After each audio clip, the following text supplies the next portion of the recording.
Hello दोस्तों, welcome to sleepy classes. दोस्तों आज हम करेंगे 5 MCQ साइंस एंड टेक से। चलिए स्टार्ट करते हैं दोस्तों। पहला क्वेश्चन देखिए, आर्टेमिस रिसेंटली न्यूज़ में था कि भाई जो नासा है वो चाहता है कि हम मून के ऊपर जाएं और फ्यूचर के अंदर गेटवे बनाएंगे। तो इसमें आर्टेमिस 1 2 3 4 इस तरह से उन्होंने पूरा सिस्टम सेट किया है।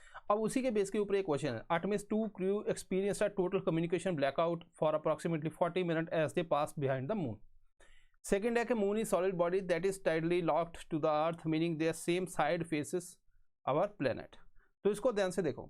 अब देखो यहाँ पे एक बात तो है, जैसे मान लीजिए ये अर्थ है, ठीक है।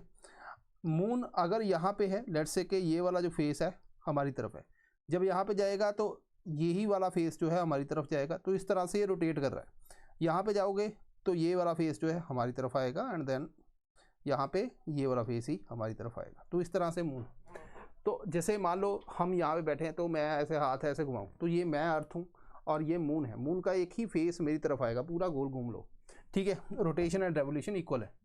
अब यहाँ पे तो इसीलिए इसको टाइटली लॉक बोलते हैं। और ये वाली जो दूसरी साइड है ये है फार साइड। तो पहला क्या, जब जैसे मान लीजिए क्रू गया, अर्थ से गया और इस एरिया तक पहुँचा तो वहाँ पे ब्लॉकेट उनको देखने को मिला। अब ये एक्सपेक्टेड था पहले से, ऐसा नहीं कि भाई अचानक हो गया कुछ, तो एक्सपेक्टेड था। तो ये वाली स्टेटमेंट तो ठीक है, एक्सपीरियंस है टोटल कम्युनिकेशन ब्लैकआउट, ठीक है। The moon is solid body, ये भी ठीक है, but this is not correct explanation. Correct explanation क्या है, रेडियो वेव्स को ये ब्लॉक कर देता है, लाइन ऑफ साइड से सीधा है ना, बीच में मून आ गया, वो उसकी वजह से है। तो और इन्होंने रिकॉर्ड भी बना दिया कि सबसे दूर जो है अभी तक जो है इंसान गया है। तो यहाँ पे जो है असर्शन है, reason are true but reason is not correct explanation, ठीक है।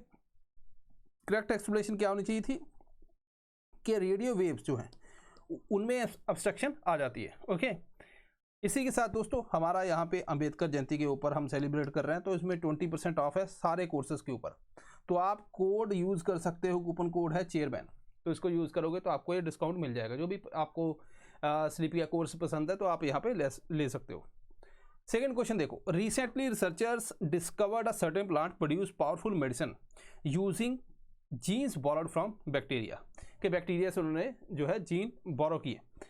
इस प्रोसेस को क्या बोलते हैं, vertical transmission, epigenetic silencing, horizontal gene transfer, CRISPR intervention, ठीक है। अब यहाँ पे देखो क्रिस्पर तो मैं वैसे निकाल दूंगा, तो इनमें से कुछ है ना। समझो कि जैसे मान लीजिए पेरेंट्स हैं, पेरेंट्स से हमारे अंदर जो है जीन आए, ठीक है। 50% क्रोमोसोम इधर से आए, 50% इधर आए, हमारे अंदर जो है क्रोमोसोम आए। तो क्रोमोसोम के अंदर अगर डीएनए है, डीएनए के पार्ट क्या होते हैं, जीन होते हैं। तो जीन यहाँ पे एक जनरेशन से दूसरी जनरेशन तक ट्रेवल कर रहे हैं, दिस इज वर्टिकल ट्रांसमिशन, ठीक है। अगर स्पीसीज के अंदर जैसे मान लीजिए एक प्लांट से दूसरे प्लांट, या एक माइक्रो ऑर्गेनिज्म से दूसरे माइक्रो ऑर्गेनिज्म, या अलग अलग स्पीसीज के थ्रू भी बैक्टीरिया से किसी और के अंदर चला जाता है, प्लांट के अंदर चला गया, this is also we can say horizontal transmission. इसको क्या बोलते हैं, हॉरिजेंटल, ठीक है। तो यहाँ पे अपना आंसर जो है हॉरिजेंटल जीन ट्रांसमिशन ट्रांसफर आएगा। साइलेंसिंग क्या होता है, साइलेंसिंग आपका जीन जो है आप उसमें कुछ कट वट कुछ नहीं करते, वो बस साइलेंट हो जाता है, वो टर्न ऑफ हो जाता है, ठीक है। यहाँ पे एक्सप्लेनेशन भी लिखी है। In context of 2026 biotechnology trends what is the cell free bio manufacturing, इसके ऊपर काफ़ी ज़्यादा फोकस कर रही हैं अभी companies, cell free bio manufacturing के ऊपर। तो यहाँ पे जो करेक्ट एक्सप्लेनेशन है वो है creating biological product using enzyme instead of living cells, b. अब इसमें क्या है, देखो अब मान लीजिए मैंने कोई बैक्टीरिया या वायरस उसको ग्रो कर रहा हूँ, ठीक है।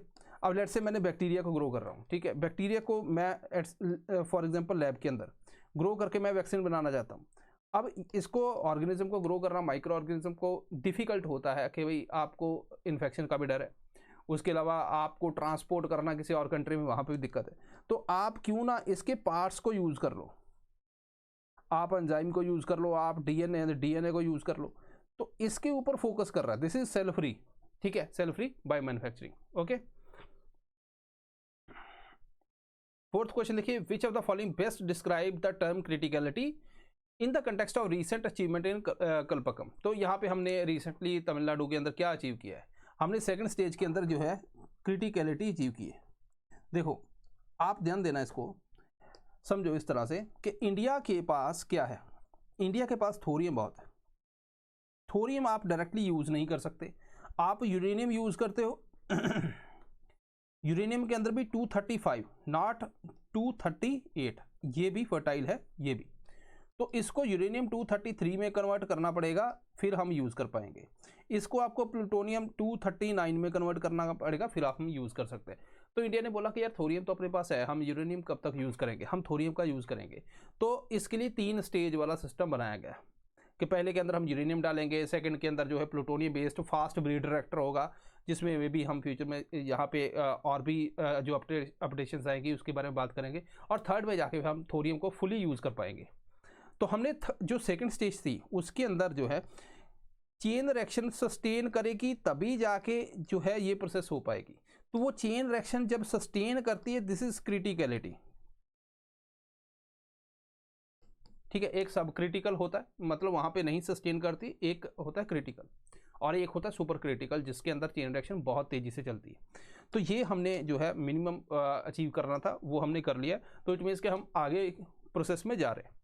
अब यहाँ पे क्या है कि reactor producing 100% capacity, reactor thorium is primary fuel, reactor has initiated self sustaining nuclear chain reaction. तो डी अपना आंसर आ गया, ठीक है।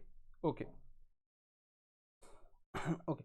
विच flagship space telescope often described as the field of view 300 times larger than Hubble, Hubble space telescope, उसके बाद James Webb भी है। हबल से भी बहुत खतरनाक है, जिसका फील्ड व्यू बहुत ज़्यादा है। ये चाइना ने लॉन्च करनी है 2026 में। चाइना काफ़ी ज़्यादा आगे इन चीज़ों के अंदर है, माना जाता है। तो यहाँ पे उसका नाम क्या है ये पूछा गया है। तो the right answer is A, Russian, ठीक है, ये है। तो आज देखोगे कि हमने कुछ टर्म्स के ऊपर बहुत ज़्यादा फोकस किया कि भाई टर्म्स के ऊपर क्वेश्चन पूछे जाएँ, क्योंकि डायरेक्ट होते हैं और कुछ टर्म्स भी उसमें होती हैं, और इसमें मार्क्स सीधे 2 मिल जाते हैं, कोई सोचने की बात होती नहीं है।